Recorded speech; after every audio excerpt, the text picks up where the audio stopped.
ಕ್ಷೀರಧಾರಮ್ಮ ನಾರಿ ಶಿರೋಮಣಿ. ಆಹೋ ಅಣ್ಣಯ್ಯ, ಆಹೋ ಅಮ್ಮಯ್ಯ, ಎಲ್ಲ ಪತಿನ ಏಕತ್ತಾಗಿ ಬಂದಿದ್ದೇವೆ ಎಷ್ಟು ಮಾತಕ್ಕೆ ಬಿಡುವುದಿಲ್ಲ ಅಮ್ಮಯ್ಯ. ಇದು ನಿನಗೆ ಸರಿಯಲ್ಲ ಅಣ್ಣಯ್ಯ. ಮಾತಕ್ಕೆ ಸರಲ್ಲ ಅಣ್ಣಯ್ಯ, ಅಮ್ಮಯ್ಯ, ಏನನ್ನ ಕೇಳು. ಅದೇನು ಚೆನ್ನಾಗಿ ಹೇಳಮ್ಮ. ನಿನಗೆ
ಇಂಥ ಅಪರಾತ್ರಿಯನ್ನು ಎನ್ನ ಪತಿಯನ್ನು ಯಾತಕ್ಕಾಗಿ ಬಂಧಿಸಿ ಎಳೆದೊಯ್ಯುತ್ತೇವೆ ಅಣ್ಣಯ್ಯ. ಹೌದು ಅಮ್ಮಯ್ಯ, ಎನ್ನ ಪತಿಯು ಅಂತ ಅಪರಾಧವನ್ನು ಏನು ಮಾಡಿರುವರು? ಅವನು ಅಂಥ ಅಪರಾಧ ಮಾಡಿರುವುದು ಅಮ್ಮಯ್ಯ. ಎನ್ನ ಪತಿ ಅಪರಾಧವನ್ನು ಮನ್ನಿಸಿ ಪತಿಯ ಕರೆಯನ್ನು ಬಿಟ್ಟು ಬಿಡಿ ಎಂದು ಬೇಡಿಕೊಳ್ಳುವೆನು ಅಣ್ಣ. ಬರುವುದು ನಿನಗೆ ಪುಣ್ಯ. ನಮ್ಮ ಭಾನುಮತಿ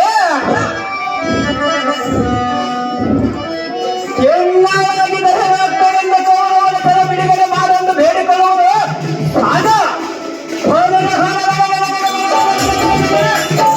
ಧರ್ಮದ ವಿಮರ್ಶನ ಪತಿಯು ಮಾಡಿದ ಅಪರಾಧಕ್ಕೆ ರಹಿತ ಮಾಡಿದ ಬಳಿಕ ಬಿಡುವುದಕ್ಕೆ ಕಾಲದಲ್ಲಿ ಮಾತ್ರ ಬಿಡುವುದು ಸಾಧ್ಯವಿಲ್ಲ. ಗಟ್ಟಿಯ ಭಾನುಮತಿ ಯಾತಕ್ಕೆ ಬೇಡಿಕೊಳ್ಳುತ್ತೀಯ? ಹೌದು ಅಮ್ಮ, ಮುತ್ತೈದತನವನ್ನು ಉಳಿಸಬೇಕಲ್ಲ. ಎಷ್ಟು ಮಾತನ್ನು ಉಳಿಸುವುದಿಲ್ಲ ಅಮ್ಮಯ್ಯ. ಅದೇನು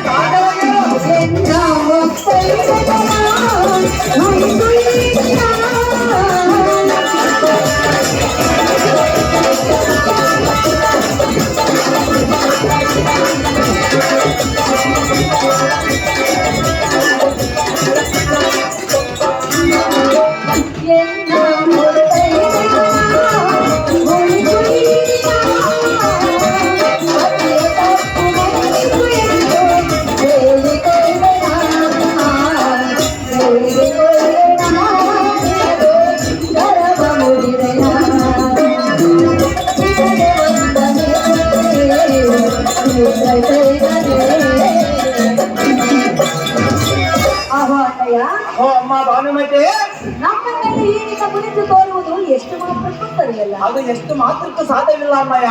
ಅಣ್ಣಯ್ಯ, ಅಹೋ ಅಮ್ಮಯ್ಯ, ನೀನ್ ಈ ರೀತಿ ಎಮ್ಮ ಮೇಲೆ ಮುಗಿಸಿ ತೋರಿದರೆ ಗುಬ್ಬಿಯ ಮೇಲೆ ಬ್ರಹ್ಮಾಸ್ತ್ರವು ಮಾಡಿದಂತಾಗುವುದಲ್ಲವೇ ಅಣ್ಣಯ್ಯ? ನಿನ್ನ ಗಂಡನಿಗೆ ಒಳ್ಳೆ ಬುದ್ಧಿ ಇರುವುದಿಲ್ಲವ. ನನ್ನ ಮೇಲೆ ಕರುಣೆಯನ್ನು ತೋರಬೇಕು. ಎನ್ನ ಮುದ್ದೈದತನವನ್ನು ನೀನೇ ಕಾಪಾಡಬೇಕಲ್ಲ ಅಣ್ಣಯ್ಯ.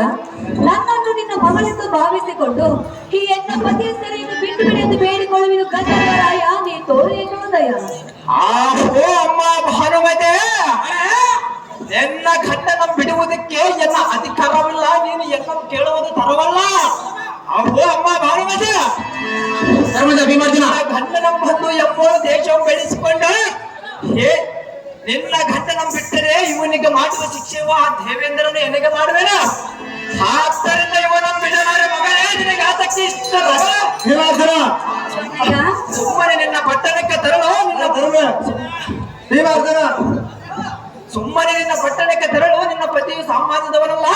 ನಮ್ಮ ವನವನ್ನು ಹಾಳು ಮಾಡಿ ನಮ್ಮ ವನಪಾಲಕರಿಗೆ ಅಪವನ್ನು ಮಾಡಿದರಲ್ಲ. ನಮ್ಮ ಹೋದ ಕಾಲಕ್ಕೆ ತಿರಿ ಕಲವನ್ನು ತಗದನಲ್ಲ. ಎಷ್ಟು ಮಾತೃಕ ಬಿಡುವುದಿಲ್ಲ ಭಾನುಮತಿ. ಕೆಟ್ಟ ಕುರುಪನ ಸಜ್ಜ. ಇದುವರೆಗೂ ನೀನು ಎನ್ನ ಪತಿಗೆ ಕೊಟ್ಟ ಶಿಕ್ಷೆ ಹೆಚ್ಚಾಗಿರುವುದಲ್ಲ, ಅವನು ಮಾಡಿರುವ ಶಿಕ್ಷೆ ಹಾಗೆ ಇರೋದಲ್ಲಮ್ಮ. ಇನ್ನ ಹೆಚ್ಚಿನ ಶಿಕ್ಷೆಯನ್ನು ಕೊಡುವುದು ಸರಿಯಲ್ಲ. ಅವನು ಎಷ್ಟು ಮಾತ್ರ ಅವನು ಬಿಡುವುದಿಲ್ಲ ಭಾನುಮತಿ. ಓ ಅಮ್ಮ, ಹೇಳುವಿನ ಕೇಳು. ಅದೇನು ಚೆನ್ನಾಗಿ ಹೇಳಮ್ಮ. ಪತಿಗೆ ಕೊಟ್ಟ ಶಿಕ್ಷೆಯನ್ನು ಸಹಿಸಲಾರೆನ.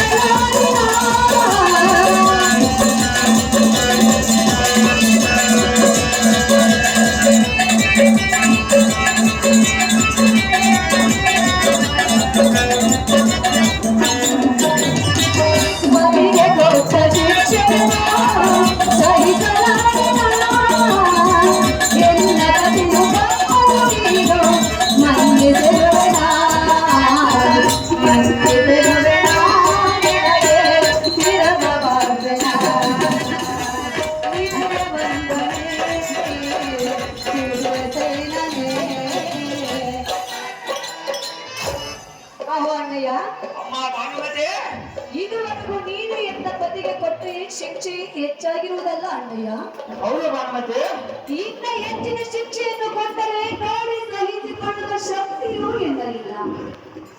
ಎನ್ನ ಮುಖವನ್ನಾದ ನೋಡಿ ಎನ್ನ ಪತಿ ಸರಿಯನ್ನು ಬಿಟ್ಟು ಬಿಡೋಣ ಬರುವುದು ನಿನಗೆ ಕೊಟ್ಟೆ. ಸಾಧ್ಯವಿಲ್ಲ ಭಾನುಮತಿ. ಅಮ್ಮ ಭಾನುಮತಿ, ಪತಿ ರೂಪನ ಸ್ಥಿತಿ ನೀನು ನೀನು ಹೇಳುವ ನಾಯಕಗಳು ಇರ್ತವೆ ಸರಿ. ಆದರೆ ನಾನು ಏನು ಮಾಡಲಿ? ನಿನ್ನ ಗಂಡನೆ ಬಂದು ಹೆಮ್ಮೋಳು ದೇಶವನ್ನು ಬೆಳೆಸಿಕೊಂಡು ಹೇಸಿ ಸಕನಿಯ ಮಾತು ಕೇಳಿ ಮೋಸ ಜೂಜವನಾಡಿದನಲ್ಲ. ಪಾಂಡವರ ರಾಜ್ಯವನ್ನು ಅಪ್ಪಸಿ ದ್ರೌಪದಿ ವಸ್ತ್ರ ಪರಿಹರಣ ಮಾಡಿಸುವ ಕಾಲದಲ್ಲಿ ಅಂತ ನೀತಿವಂತ ಆಗಿದ್ದರೆ ಕುರುಪತಿಗೆ ದೇಶವನ್ನು ಒಂದು ಯಾತಕ್ಕೆ ಹೇಳಲ್ಲ. ಅಮ್ಮ ಭಾನುಮತಿ, ಗಂಧರ್ವಪತಿ, ನಮ್ಮ ಹೊಲವನ್ನು ಹಾಳು ಮಾಡುವ ಕಾಲದಲ್ಲಿ ನೀನು ಹೆದಿಗೆ ತೆಗಿದ್ದ. ಹೀಗಿದ್ದ ಬುದ್ಧಿಯು ನಮ್ಮ ಹೊಲವನ್ನು ಪಕ್ಕ ಕಾಲದಲ್ಲಿದ್ದರೆ ನಿಮಗೆ ಈ ಕಷ್ಟವು ಬರುತ್ತಿದ್ದಿಲ್ಲ. ಆದರೆ ನೀನು ಏನೋ ಬೇಡಬೇಕಾಗಿದ್ದಿಲ್ಲ. ಆದ್ದರಿಂದ ನಿನ್ನ ಗಂಡ ನಾವು ಬಿಡುವುದಿಲ್ಲ. ಅದು ಯಾತಕ್ಕಂದರೆ ತತ್ವರ್ಷ ಅಗ್ನ ಬದ್ಧರಾಗಿದ್ದರೆ ನಾವು ಹೇಳಿದ ಕೆಲಸ ಕರ್ತರೆ ಹೊರತು ನಾವು ಹೆಚ್ಚಿನ ಕೆಲಸದವರಲ್ಲ.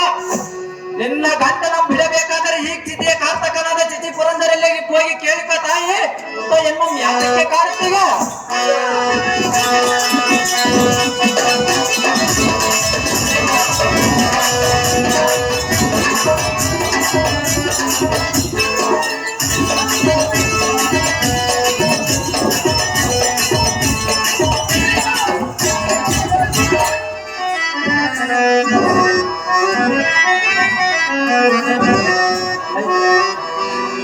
ಏನಾರ